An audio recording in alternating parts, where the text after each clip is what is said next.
একটা ডিম দিয়ে 8টা পর্যন্ত ডিম চপ বানাতে পারবেন। আজকে দারুণ একটা ডিম চপের রেসিপি শেয়ার করছি। এটা কিন্তু সংরক্ষণও করতে পারবেন। প্রথমে আমরা ডিম কেটে নিচ্ছি। ডিমটা আগে থেকে সিদ্ধ করে নিয়েছিলাম। এখন চাইলে এই ডিম 4 ভাগ করেও চপ বানাতে পারবেন, আবার চাইলে এখানে 8 ভাগও করে নিতে পারেন। কিছু আলু গরম থাকা অবস্থাতে খুব ভালো করে ম্যাশ করে নিচ্ছি।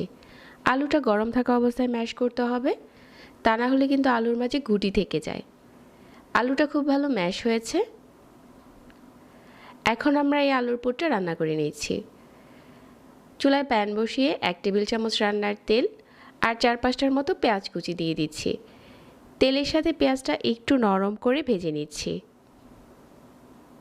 পেঁয়াজটা যখন কিছুটা ভাজা হয়ে গেছে, এই পর্যায়ে চুলার আঁচটাকে কমিয়ে 1/2 চা চামচ আদা রসুন বাটা দিয়ে দিলাম। আদা রসুন বাটাটা কিছুক্ষণ নেড়েচেড়ে মিশিয়ে এখানে 1/4 চা চামচ করে দিয়ে দিচ্ছি গুঁড়া মশলা, মরিচ, হলুদ, ধনিয়া আর ভাজা জিরার গুঁড়া। আর আমি এখানে অল্প একটু গরম মশলার গুঁড়া দিয়েছি, তাহলে দারুণ একটা স্মেল আসে। এখন দিয়ে দিচ্ছি ধনেপাতা কুচি, কাঁচামরিচ কুচি আর ম্যাশ করে নেওয়া আলু, স্বাদমতো লবণ। সব কিছু একসাথে করে মিশিয়ে নিচ্ছি।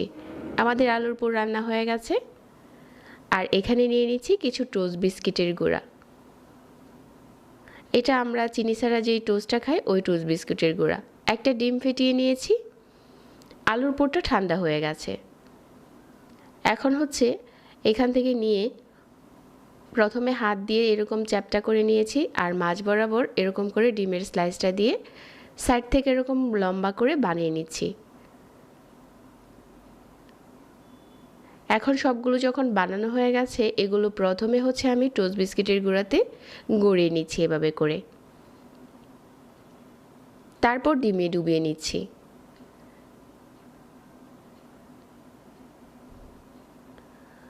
তো তারপর আবারও টোস্ট বিস্কুটের গুঁড়াতে ডুবিয়ে নিচ্ছি। আপনি যদি এভাবে করেন তাহলে ডিমে একবার ডুবালেই আপনি একটা ক্রিস্পি চপ বানাতে পারবেন। এইভাবে করে সবগুলো চপ বানিয়ে নিয়েছি। আর চপগুলো কিন্তু চাইলে এই পর্যায়ে ডিপ ফ্রিজে সংরক্ষণ করতে পারবেন। যখন দরকার হবে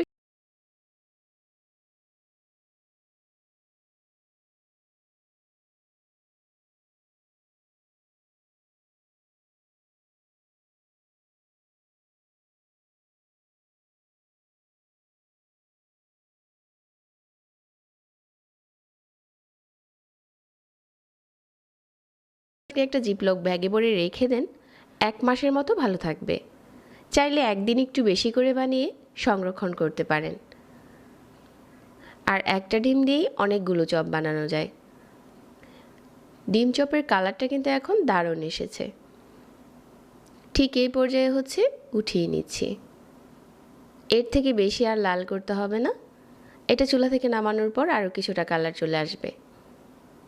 সিম্পল রেসিপিতে দারুণ একটা ডিম চপ বানাতে পারবেন, ওরকম কিছুই লাগবে না।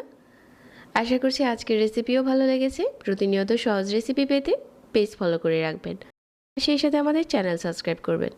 সবাই অনেক ভালো থাকবেন। আজকে এখানেই বিদায় নিচ্ছি। আল্লাহ হাফেজ।